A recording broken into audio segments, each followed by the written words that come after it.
What's going on, serial progress seekers? Marshall here, and on today's episode, we're going to be talking all about relationships. Specifically, what we're going to focus on is how to develop the kind of relationships that impact you both professionally and personally. So if you're out there and you're struggling to take your relationship building game to that next level, then this episode is full of interesting information and strategies to help you out along the way. So this is episode 85 of the Serial Progress Seeker podcast. Let's go. Welcome to the Serial Progress Seeker podcast, where we share blueprints for building an unconventional life. Each week, we conduct expert interviews, talk strategies, and share advice for escaping the 9-to-5 and building a life where you are free to do what you want, when you want, with whom you want, all while making an excellent living. Okay, Serial Progress Seekers, let's get started with the show. All right, Tav, I'm excited to bring this up to you because I think this is going to really nicely lead into a really fun conversation we're about to have. I'm really looking forward to this today. But one thing, as I was thinking about our topic that we're going to talk about today, I thought of something very particular, and I wanted to ask you what you think about this. So tell me, if you can, I'm going to put you on the spot. I love to jump right in, push you right off the deep end, and get rolling in here. So tell me about one relationship. And this can be, maybe it's someone growing up, maybe it's a teacher you had, maybe it's a boss you had, a colleague, a mentor, whatever it is. But think about someone along your path that's had a real impact on your career in one way or another. So tell me a little bit about who that someone is, why they made kind of a real difference on your journey. How do you narrow it down to one? I mean, yeah, that's the problem. I know. Could I list it's off impossible. here? Yeah. So immediately just thinking about that. So background on me just a little bit is I grew up in a family business. So outside of family and going to college and having like small roles with work in the college, outside of college, graduating, moved back home. The one person that comes to mind is one of my bosses at Wells Fargo Financial. It was a job that I took. It was really yeah, I bet you didn't even know about that one. I was living in Jonesboro, Arkansas. I was trying to come back home to Missouri, okay. And I had gone into this office to talk about an auto loan that we had, and the guy there was like, "I love your personality. I want you to work for me." And I was just like, you know what? It'll get me home. Let's do it.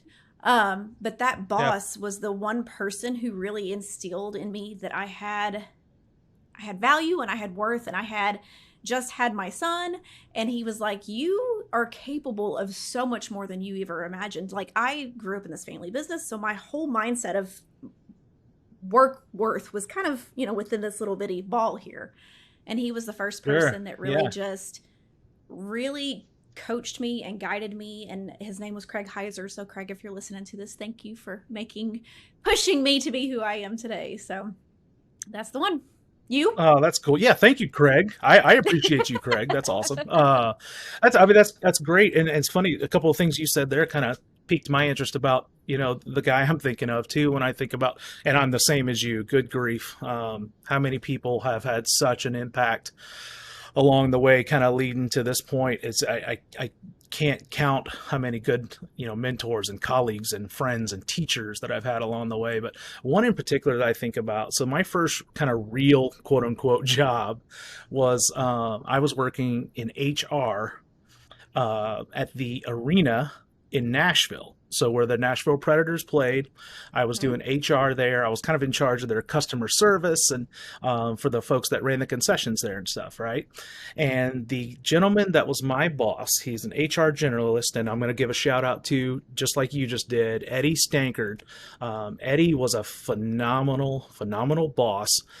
But I don't know if he knows this, and I'm going to point out to him that he needs to listen to this too, but something that when I think about people that have really impacted me, I think about the fact that Eddie had a real impact on me in the fact that he was a great boss, very good at his job. We were very busy. We were doing, 250 events a year, Wow. Kind of deal where you have hockey in the morning, then you got a concert at night type thing. We were doing a lot. We were very, very busy. But this guy, I was always impressed, and I've only kind of come to realize it the older I've gotten, but I was always impressed how he was able to always keep his family at the very top of every conversation he had.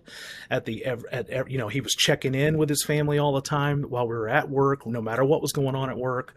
And I always, as I look back on that now, as older me looks back and I think about those times, I'm like, man, for all the quote unquote hard work we were doing, he still prioritizes family. So here I am looking back now, and I'm like, you know what? That's a good leader, a good mentor to have, and I'm very happy for that relationship. But I'm just like you. I've had so many of them along the way that it's just almost impossible to count. And what's funny is, I'll tell you right now, we've got one of them here with us today. We've got one of our guests here with us today. This guy has had a big impact on me personally and professionally. So I'm really, really excited that we got to kind of bring him on to talk today. But as we've made this kind of conscious shift to really start talking more and more to what we consider to be serial progress seekers and people who are, we say it in our tagline, people are out there building blueprints for like an unconventional life, right? And this guy kind of embodies that, because he has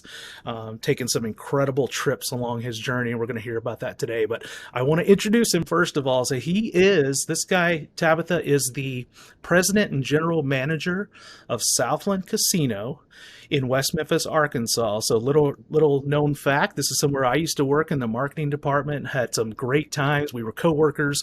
We had some great personal friendship times too. So this is really fun to be able to talk to him today. But this is Osi Imomoh. Osi, what's going on, buddy? How are you? I'm doing great, and thank you for the opportunity to be on your show. I appreciate it. Yeah, man, absolutely. So, all right, let's go back. Some of those times in the early days, man, we had some fun, right? We were talking, prior to us being on, we were talking a little bit about you used to do food and beverage, and used to do some other things there at Southland Casino. And man, dude, we're gonna get to this. We're gonna lead all the way through, but you are the head honcho now at this sprawling destination. It's really, really awesome. How are things going? You guys doing good? Doing excellent. I think when Marshall worked here, we were probably about a third of the size that we are now, and crazy. And it's the transformation over the last, I'll say 2-3 years has been incredible, right? Just looking at the building the way it was, and we had some fun times where when he was here, we had to do some of everything. Now I'm waiting on an embarrassing story. Right. Like, bring the embarrassing stories. I want to hear one. Really? We don't have enough time for those. We don't have enough time for that, but one thing I always tell you this is that the one thing I enjoyed about working with him was he always asked a lot of questions, and if he didn't know, it was he was one guy I could always count on, lean on. If we're having a bad day, his personality was always right on point. I think that's the same way you see now. Always a good joke. Plus, he doesn't talk about his fantasy football. Oh man, no. Team. Cut. We're gonna come back and cut that out in editing. Don't worry about that. Get that out of there, but it's all good. No, man. And nothing's you've got, changed. dude, Then nothing. One of my changed. favorite things. Yeah. Oh, yeah. Well, I hope the good part's right. Hopefully, that's no. Obviously, you've got an incredible story, man, and that's what it's one of a lot of trips, a lot of stops on your journey, right? So let's get right into the beginning of it. Tell us about just your early background. Tell us about the beginning of your story. He's going to take me way back and make. Oh man, we're going way back. Feel very old. So as you can see, my name is Osi Imomoh, and everyone's like, "Where are you from?" I tell them Columbus, Mississippi, but and they're like, "What? What?" So I was actually born in Nigeria. My dad was in the oil industry, so we ended up moving to England when I was 2 years old. Ended up living from England. We moved to the Netherlands. I didn't speak any Dutch, and I was dropped off in a Dutch school. Oh my gosh! Back in the early days. So basically, I learned Dutch can't speak a lick of the language now, but learned how to be fluent in Dutch and had to translate to my parents many a times as a kid. Oh my gosh! Then we moved back to Africa, and as that same kid moving back to Africa, the opposite happened. I was the Dutch-speaking kid in an African country and didn't look the same as the other kids, and many a times I was out there by myself. And I remember a story later on in life where one of our neighbors from the Netherlands who moved to Africa said she walked out of her house in the middle of Nigeria, and she looks out and she hears Dutch, and she's like trying to figure out where she is, and she sees this little kid talking to the bushes, because none of the, and that was me. Kind of fast forward a few years later, we ended up moving back to the Netherlands. I think I was like 13 years old. So that's where I finished my O levels, and then I actually moved to the United States when I was 16 years old. Wow. My mother basically brought me here to go to school. I came by myself at the age of 16, and I lived with an American family for about a year, just over a year in Houston, Texas. So my initial story was I wanted to be an engineer. So everyone's like, how does an engineer get into the casino business? Well, I wanted to be an engineer like my dad, right? But my dad was an engineer, so he wanted to be an engineer. But I wanted to go into aeronautical engineering. My dad, and I wanted to go to school in Florida. But my dad said, you're 16 years old. There is no way I'm letting a 16-year-old boy go to Florida by himself. Right? I saw your face at the last vacation when you were walking across the beach and looking at. I started saying your dad saw beaches. That was the only thing in his head. Yeah, so That's right. That's all he saw. 16-year-old. Oh, No, yeah. he's not. That's the recipe for disaster. So Yeah. I ended up going to Smart man. Houston because that's where he knew people. He said if you're going to go to America, you go to Houston. So I ended up in Houston, and I was initially went there to do chemical engineering. I lived with an American family for about a year. Unfortunately, they had some turmoil in their family, so unfortunately they were separating, and it kind of became a lot of friction in the house. So I ended up moving by myself. Got my first apartment. I was 17 years 16? old, just over six. Yeah, 6, 7. Isn't that So my insane? first year, I lived with them, and then the following year I had to move, and I was by myself, and it was a tough time, right? Real tough time in life, Man. right? So you had, thank God for my parents and we talk about relationships. My sister lived in England. I was here. She sent me some money to I had a ratty apartment in probably one of the worst neighborhoods in Houston you can imagine, but it was my place. Man. And if you go to Houston, Texas, not many people ride the bus, but I rode that bus every single day going to, I'm that guy. You talk about riding the bus. They used to call me We Are the World because my accent was a little bit different. Yeah. When I first moved here, it was more, hello, how are you doing? All right, type thing. So they used to call me We Are the World. I actually learned how to understand people speaking, because when you come to America, people speak very fast here. Sure. And that was the big thing. So that's how I actually learned, was sitting on the bus, was listening to people talk. I sat right at the front every day. Wow. Sometimes I'll fall asleep. The bus driver would wake me up. And I was first one on the bus, drove an hour plus to the school. So I ended up there doing my thing for about 3 years as an engineering major, just making it through life, right? So, but I hated it. Absolutely hated the engineering program. I didn't want, because I was doing chemical engineering. I wanted to be in aeronautical engineering, but I also go back in my early days of life. I always was very intrigued by the hospitality industry because my mom was very entrepreneurial. Okay. She had a lot of side businesses. She did some cake baking, that kind of thing. So I always said I was going to be an engineer, but I wanted to own a restaurant and a hotel. Yeah. At the University of Houston, at the entrance gate, there's the University of Houston Conrad Hilton College. So I went there, and I said, I had a few friends going there, so I took one class, and just to audit it and see, hey, is this something I wanted to do? And I remember calling my dad and telling him I've been in the program engineering for just over 3. I had 33 hours left to get my engineering degree. And I called my dad and I said, hey, Dad, I'm thinking of changing my major. And I thought he was going to lose his mind. But Right. what he told me was something that can you imagine that phone call? Yeah. But he told me, he said, hey, son, he goes, is that really what you want to do? I said, yeah, I think this is it. He goes, well, I'll tell you this. If that's what you want to do, go at it with all gusto and all your heart and don't look back. He goes, so with no regrets. If that's really what you want to do, you got to go at it all the way and don't look back.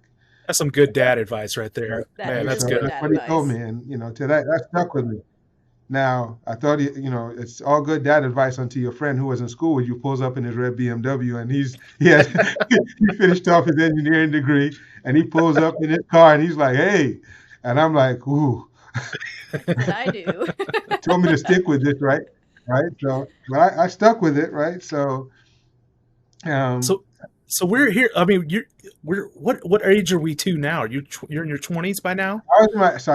so by the time I finished my undergraduate degree, because I had to stay longer, I think I went straight from my undergraduate to my master's degree. So I was all 17, 18, 19 when I Wow, graduated, did my man.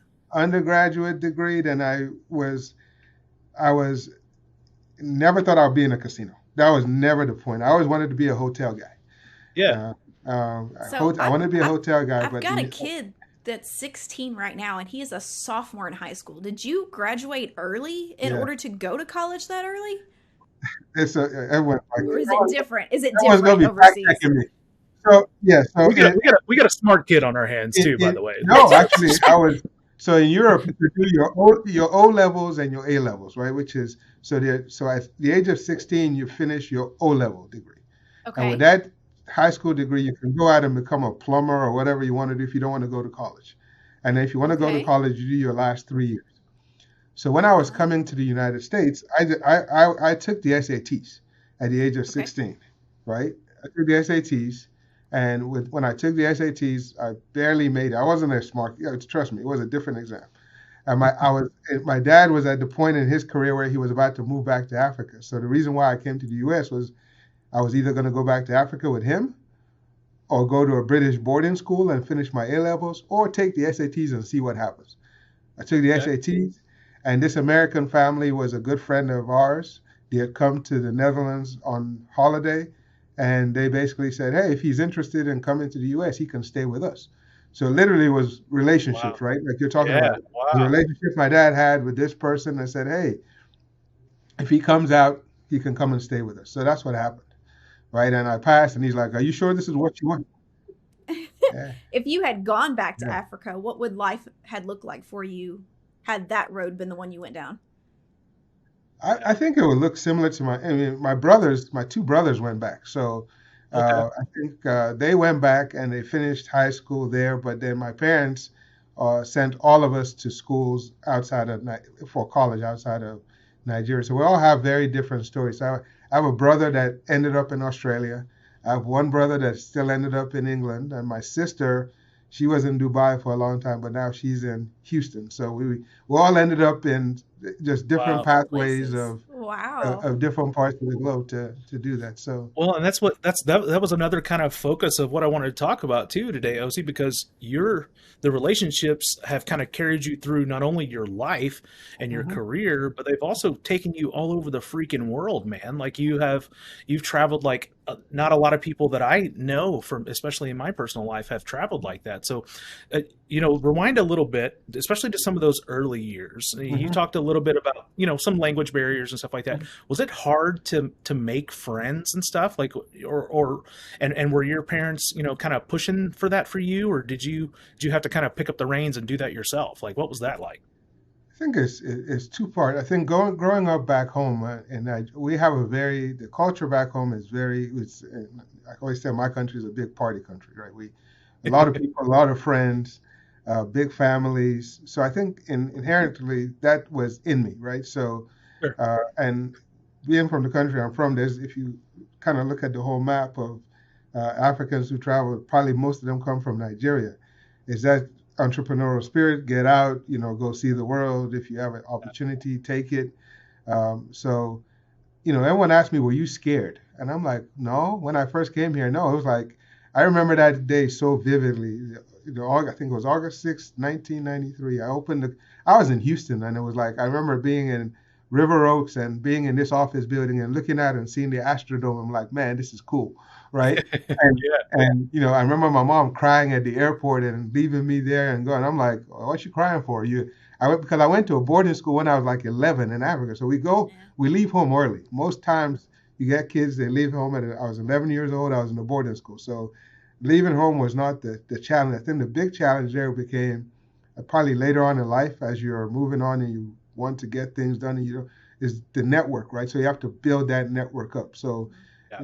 what makes it work are those friendships and relationships. So, I go back to even, I'll take you back to probably the one that probably shaped me the most, because it was at a turning point in life, right? I told you I had to leave I was in an American family. They were having some marital issues, and you get thrown into the middle of it as basically a foreign student, and I'm sitting there watching this family have issues, right? Which is real life stuff. Hard. That's gonna be hard. And it was hard. And so as they brought, I came there because I knew the husband, the wife, and so they split up. They're splitting up, and I'm like in limbo. So I literally have to go and find a place, right? And it's like I had I had a week to go find a place to live. I didn't have any credit, didn't have any of that stuff, and literally I always go back to this. There's a lady I'll shout out on the show. Her name is Keela Robinson, and she was the mother of the lady that I live with. And she took me. I bought my stuff at a garage sale. She took me everywhere, helped me move into the apartment. And if that relationship and she hadn't helped me, I don't know that was a turning point for me, because that would have been, I would have really been, I didn't drive, I didn't have a car, and she took me everywhere to get me set up, and she didn't have to. Man. Until this day, we've maintained a relationship. She lives in Denver, cool. Colorado, and under Christmas, I got to see her for the first time in a long time last year. So it was really great to be able to do that. So, but we maintained the relationship. But that was a very pivotal one, because I was a young kid, had no idea where to go after that time, and I was able to. She helped me out, got my place. But helped me move in. Didn't know how to turn on a light bill, any of that stuff, and that was one of those relationships that is to me has always resonated with me, and it kind of I always say this now and I read it somewhere, that the only time you look down on someone is when you're giving them a hand up. So she gave me my hand up at that time, so I kind of carry that with me as I go through my career. So it wasn't a career pathway situation, but it was a life way, and I think, as leaders, sometimes in business, we forget about that. And we also look for opportunities to help people in life as well. So as you work with them. So. No doubt. That's good stuff right there.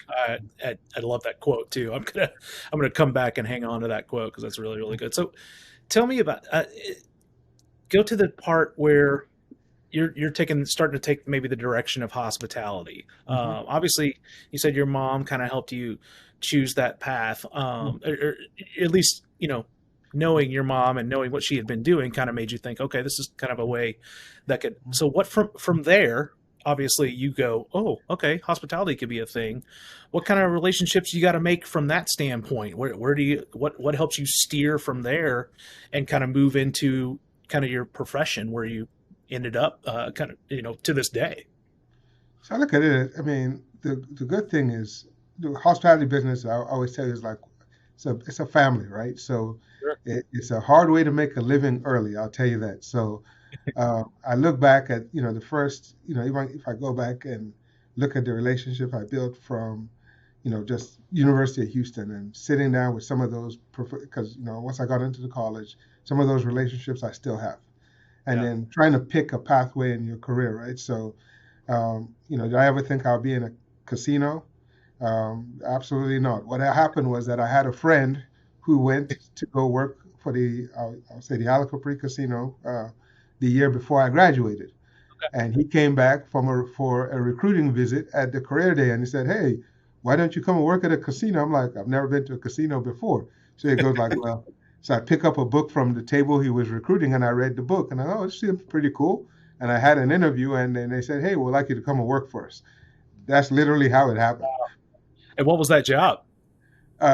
Initially, the Al Capri had a program. It was a manager development program. That's what they called it. It was like bundled up real nice. It's called manager development. Yeah. Right. So initially, I was meant to go to Lake Charles, Louisiana, and I'll share this story before I will tell you how I started in my career. So I was meant to go to Lake Charles, Louisiana. I drove to Lake Charles, interviewed. Then they put me in a hotel offsite. And I get to the hotel and I open the curtains and there was a cemetery. And I'm like, I'm driving back to Houston that night. I'm not staying. See ya. So fast forward about it. I said I was going to go back to school and do my master's degree. That was what so I said I'll go back and so the following year, um, I tried to join the Ala Capri again, and they were kind of upset that I didn't take the job the first year. And back to relationships, there was a young lady called Erica Jones. She was the HR recruiting person, and she was the one that recruited me the first time and then gave me the secondary opportunity. But this time they sent me to Bossier City, Louisiana. Never heard of it in my life. Ended up taking everything I had in my little Honda Accord at the time, packed it in there, and drove to Bossier City. And started out there in the manager development program in the Deli. Okay. And this was the world's best. It was called Tradewinds Deli. It had some of everything. It was one deli that you could get. You could get a burrito, a hamburger, Chinese fried rice, Starbucks drip coffee, ice cream, gosh. and everything. And it was 24/7, 365. Wow. And the uniform was a safari helmet, a flower shirt, and khaki pants. Yes. I looked great. I was ready. You know that we're gonna need some pictures from that time. I need to see. That was the uniform for that area. So yeah, so that's where I started in that deli. So and you know, you look at those opportunities that you have there. I think it was a great time because they were just starting out the concept. They brought me in. I was a young trainee. I worked mainly the evening shift, graveyard, and there was a gentleman, God rest his soul, by the name of Brent Henley. And he was probably the person that was another instrumental person in my career. And he worked as like a consultant for the company. And at night, you know, we used to have a lot of buses that come through the casino. And they had the smart idea to give everybody an ice cream coupon. So we'll have like 30 buses, and everybody got an ice cream coupon for a soft serve ice cream. So if you were the first person in line, ice cream was fantastic. Number 250, 300, that ice cream maker isn't keeping up. Right. So I figured the best way to stay alive was just to tell jokes and be happy. So I just used to have a lot of fun. And, you know, I guess he recognized this and kind of told some people about me. And that was kind of like the opportunity that said, oh, hey, I could do this. And he was one of those people that was a champion throughout my career. And the good story with him is that as I made stops during my career, in different places that I grew my teams, I actually brought him in to do some leadership development with my teams. Wow. So we kind of maintained that relationship from that time when I started until when he passed away here not too long ago. So, but he was one of the instrumental people in my career and just shaping that. You know, he had a book out called Building Your Nexus, and that's what he truly believed in terms of finding and building relationships, and you know, having those relationships that said, hey, you know, I know you might be a great surgeon. I might put you in touch with somebody that's a friend of mine that's a great gardener, and you two can figure out how to use those relationships and basically help each other out or share that experience with somebody to make them better. So that's what was his thing, is building your nexus of friends and relationships to add value, right? So he was really one of those great dudes that, you know, the world lost a great one when we lost him. So. That's really cool. It's cool to see that. I mean, you're obviously catching a theme here that we're literally along the way, and I'm impressed. Number one, Tab, I'm sure you are too. I mean, are you catching the fact that he remembers all these names? I mean, he remembers every single one of them. That's impressive. And that speaks to you, Osi, but it also speaks to the impact that they've had, right? And how they've kind of guided your way. So, now, well, how'd you get from that deli to here? Because I know we're missing a nice little chunk. That's a little chunk of my career. So fill in those gaps. So fill in the gaps. I was at that deli, kind of worked through the Ala Capri. That program allowed you to work in different departments, so they were flipping me through different departments. And unfortunately, the world took a turn. I think it was 2001. Ala Capri was having some trouble. Had a bunch of layoffs. So with that manager program, I was locked into a 2-year agreement. So literally, I was it. Right, I was the last person standing. Myself and the director. That was probably the scariest day of my life when you turn around and the executive chef gets laid off. The beverage man, everybody's going, and I'm like, man, what am I going to do? I just moved here with all I have is a TV and a Honda Accord.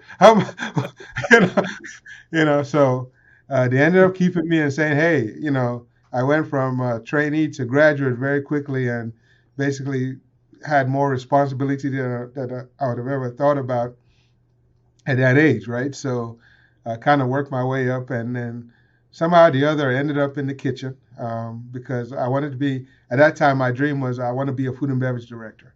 All right, how do I get there? And they had an opportunity for me to go into they had an opportunity to go into the kitchen, and I volunteered. At that point in time, I asked my boss, hey, what is the lowest amount of money you'll pay for somebody to do that job? He's like, well, why do you ask? I said, well, whatever the lowest number is, I'll take it. I just wanted the experience, right? So he said, he gave me the number. I said, I'll do it. So I ended up in the kitchen. They took a risk and took a chance, and that's why I started. I was in the kitchen. Pretty interesting negotiating tactic there. Yeah, it was. But you have to understand, I was probably 22, 23 years old. So, to run a kitchen at a casino at that age, I had a buffet that was doing 4,000 people, steakhouse, the Deli, so they took a risk by doing that. So then, cool. I knew the kitchen was not where I wanted to be long term, but it was a ways to me. So I ended up putting in for a transfer to come to a little town called Lula, Mississippi. Oh. I was trying to figure out where Lula is. Lula is in the Mississippi Delta, just past Clarksdale. So it was one of those jobs that was the Isle of Capri had a very tough time filling for a food and beverage manager. The job was always posted and nobody ever wanted it. So I said, I'll go. So I didn't tell my wife where it was, but she figured it out that when we got to, I always tell people when you drive down 61, turn into the cotton field, when you get to the cow that's sitting on top of the steak, you almost fall into the Mississippi River, look to the right, that's where the casino is. So that literally it was so that's where we went to as the food and beverage manager. And through an unfortunate incident, the director of hospitality who I reported into, he unfortunately got fired for something. And once again, I had an opportunity. I was 25, 26 years old at the time. And I asked the GM the same question. They were looking for a director. And I said, well, how much does it cost you to, what's that number? And he told me, I said, well, I'll do it for that number. That's the entry level for that position. And he was like, well, he gave me a shot. And 26 years old, I became the director of hospitality at the Isle of Capri in Lula, Mississippi. I had over 400 room hotel, buffet, steakhouse, deli. So, and probably north of 200 team members that I work with. So, relationships and all. And the other thing I'll tell people a lot of times is, a lot of people look for when you're building your resume at the start. I think look for the opportunity before the paycheck. I know everyone I want the money right now. But sometimes you look for that opportunity because that opportunity will allow you to build those relationships that will set you on your way for next. Yep. Right? And I'll tell you one that was critical going forward, right? So, I worked at the Isle of Capri and I was there doing very well. And I literally got to a point in my career where I said, for the first time, I started dreaming of what's next. I said, okay, I've got to this. At 26 years old, I got to the goal I wanted to get to, which is be a food and beverage director. What is next? And I said, heck, I want to be a general manager.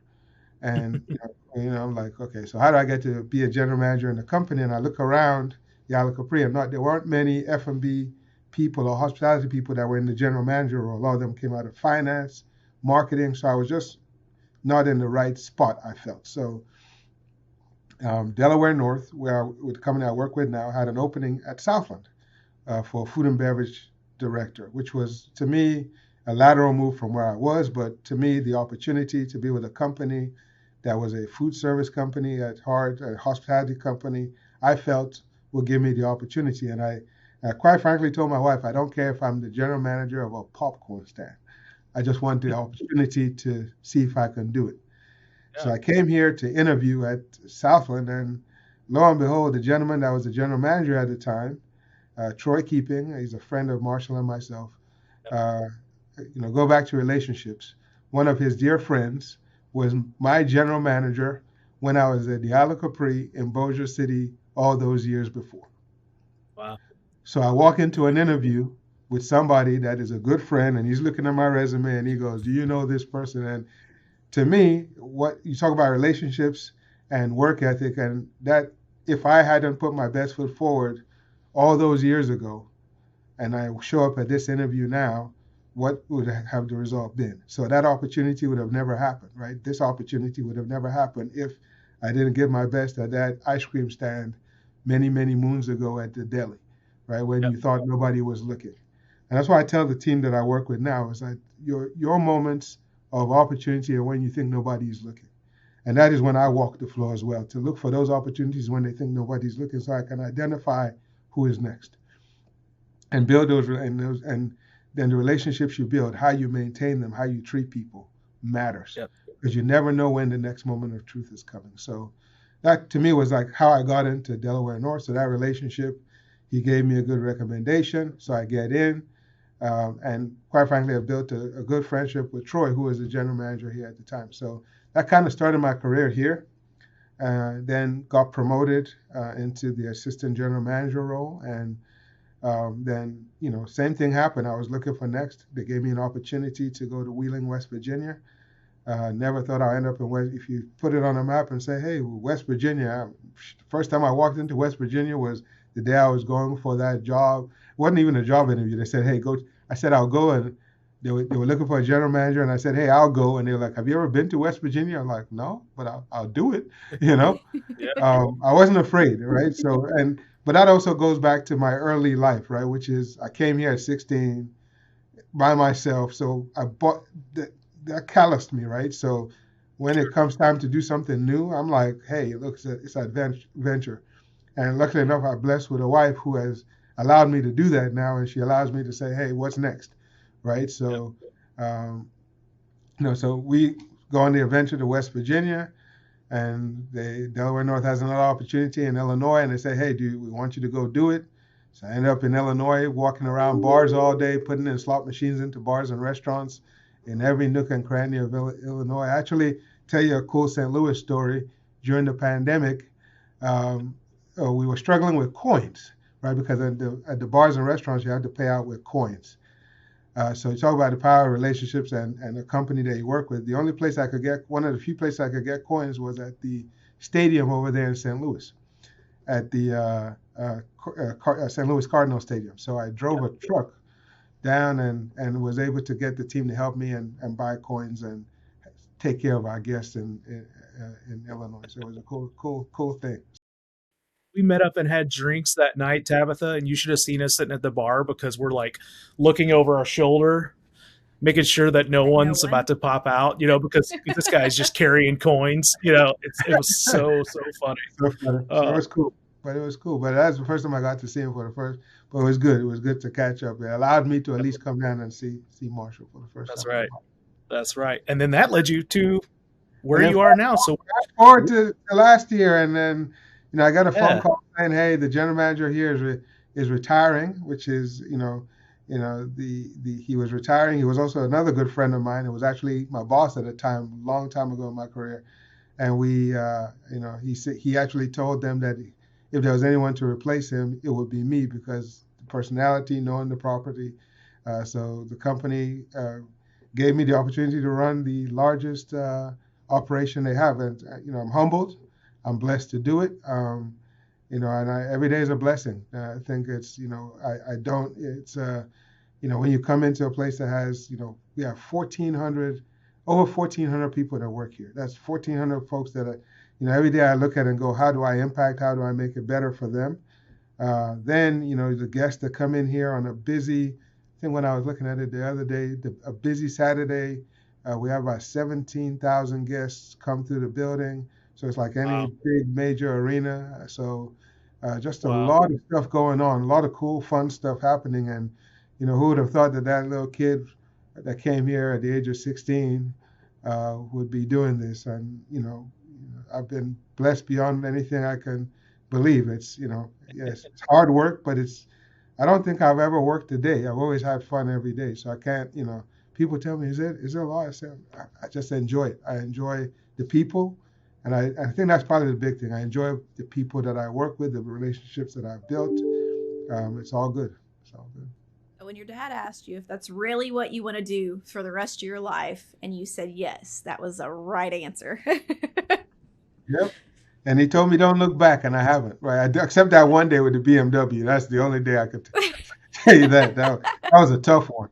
Like, woo, yeah, So Well, and I love the fact that you're not scared to start off small and build up to that, because I think that when it comes to leaders and managers, the people that have been there and done that, I have so much more respect for than somebody that just kind of comes in laterally and leads. The people that have been in the trenches with me are the ones that I really admire the most. So the fact that you're willing to, that the money wasn't the driving force for you, it was the education and learning from those experiences. That says a lot about you.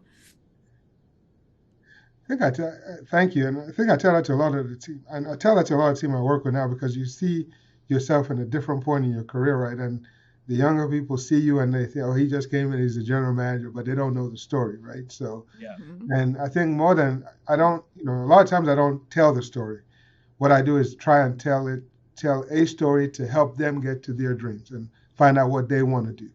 And I think that's more than anything. I think because at the end of the day, the thing I take away from my journey is that, number one, you have to have a support system. Regardless of, you can't do anything in life alone, right? Be it family, friends, good spiritual foundation, whatever that is. You gotta have all of that kind of stuff that is there to help, because you're going to go through trials. Stuff is not always going to be right. You're going to go through trials, and those trials is, I think, are the things that allow you to, if you learn from them, then that allows you to reach your pinnacle. And everybody's definition of success, you're a general manager. To me, so that's my most successful moments in my career, the times that I've helped people. And I say that, and people are like, if you go back and tell me the stories I remember the most, I'll probably tell you more stories about people and other people than myself, right? So when Marshall was asking me to do this, it was difficult. It was actually very, very difficult for me to put stuff about myself on paper. I said, because those are not the moments that I remember. The moments I remember are the people moments, the relationship moments is what I remember the most. So. Well, and that exact sentiment, buddy, is exactly why we thought you got to be on here. And honestly, and Tab, I know you'll agree with this. This is the kind of person we see as a serial progress seeker that really makes an impact. Obviously, you've leveraged relationships, and when I say leveraged, I don't mean you've taken advantage. Mm-hmm. I think you've used them to a positive impact on the people that you've had relationships with too. So, and that's such an important part of everything that we do, and it can take you literally across the world. And it can literally impact your career. And you are the living proof of exactly that. So obviously it plays such a pivotal role. And I want to make sure to ask if you have any advice, because you are someone that I see as someone who is, that you've gone this path. You've had impactful relationships. You've seen the world. You've had incredible impact just in a lot of different places. So in regards to forging the kind of relationships that have that lifelong impact, what kind of advice do you give people? And you've already dropped several pieces of knowledge along the way, but if we could leave people with something as far as relationships go, what do you think is the best advice you can give someone to make sure that you have that lifelong impact? I mean, I always tell this is that to me, I think in order to have an impact on someone's career, you have to be afraid, you have to give of yourself. And I think a lot of leaders, if you cannot be selfish, right? So I always say this, that if you start going back in my career, you look at, like I said, life moments, right? Somebody helped me when I was at my lowest point.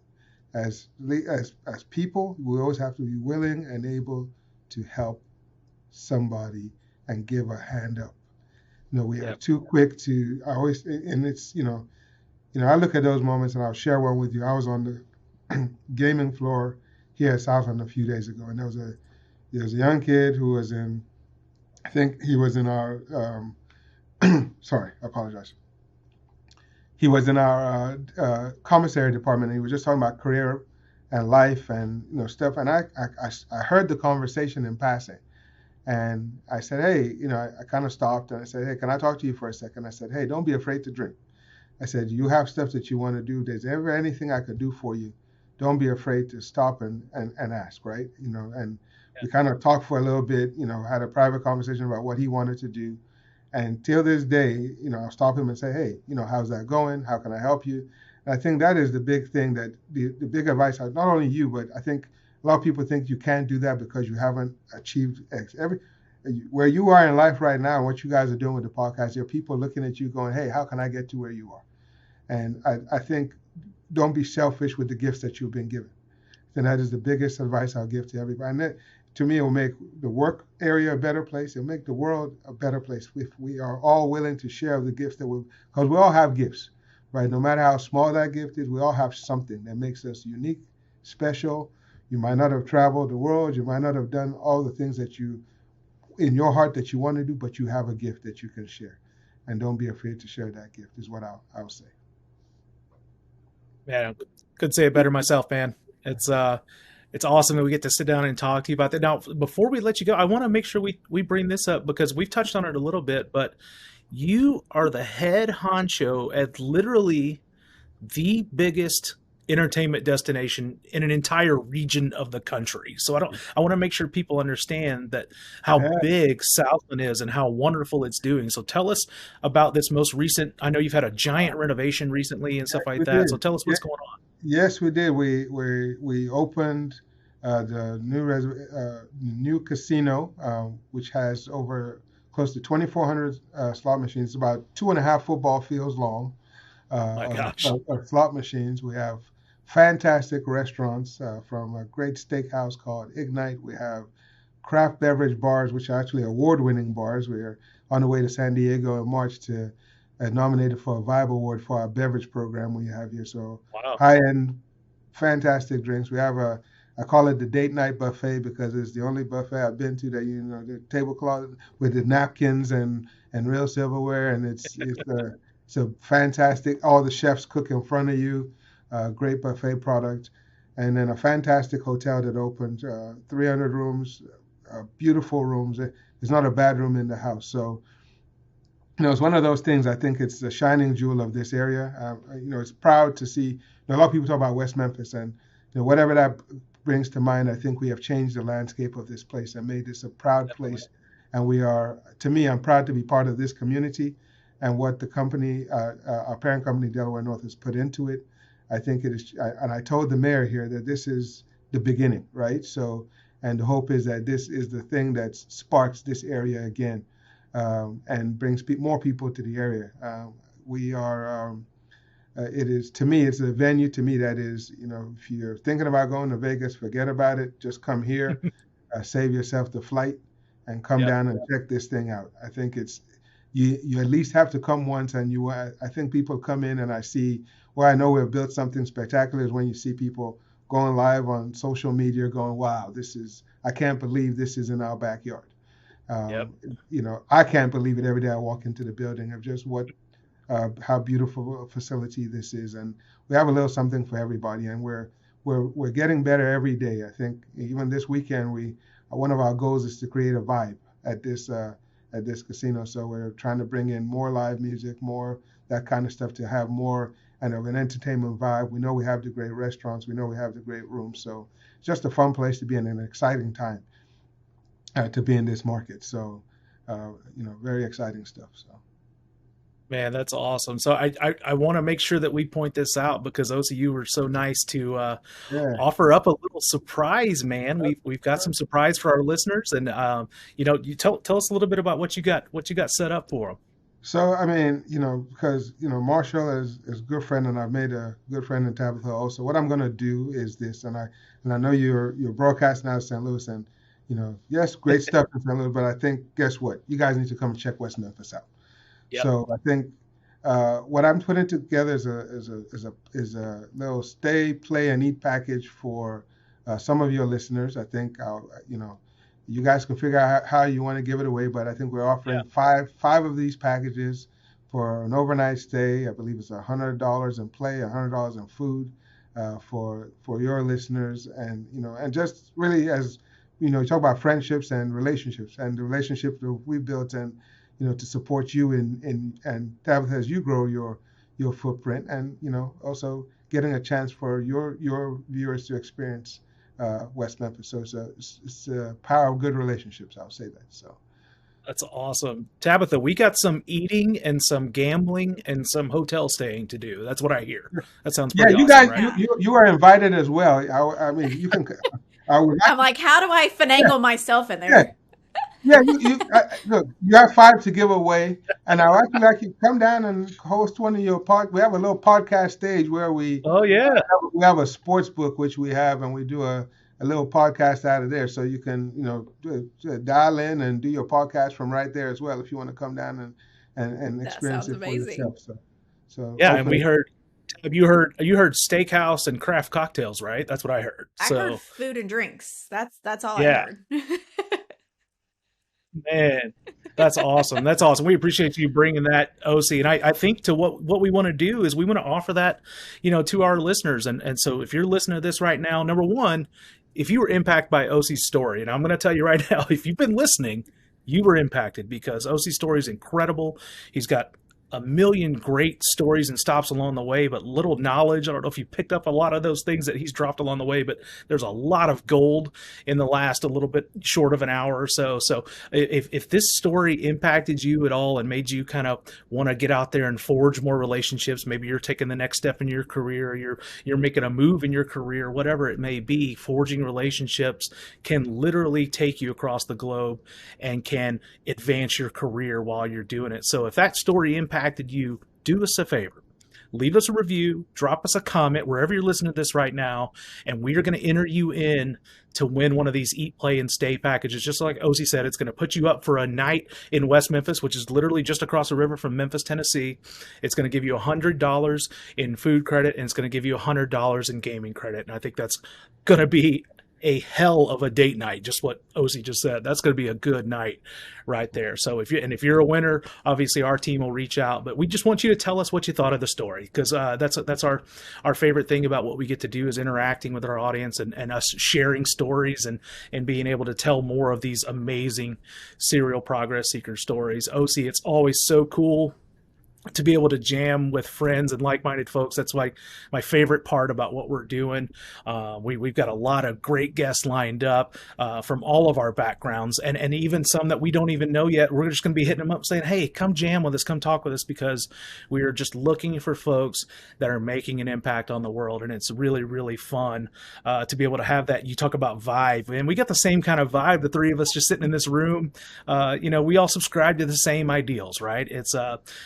It's really fun to be able to do that. So thank you for coming on today. We're excited to keep following your journey, the journey of Southland, the journey of Delaware North. There's a lot of great things popping for you guys, man. Just so excited for you and wish you the absolute best.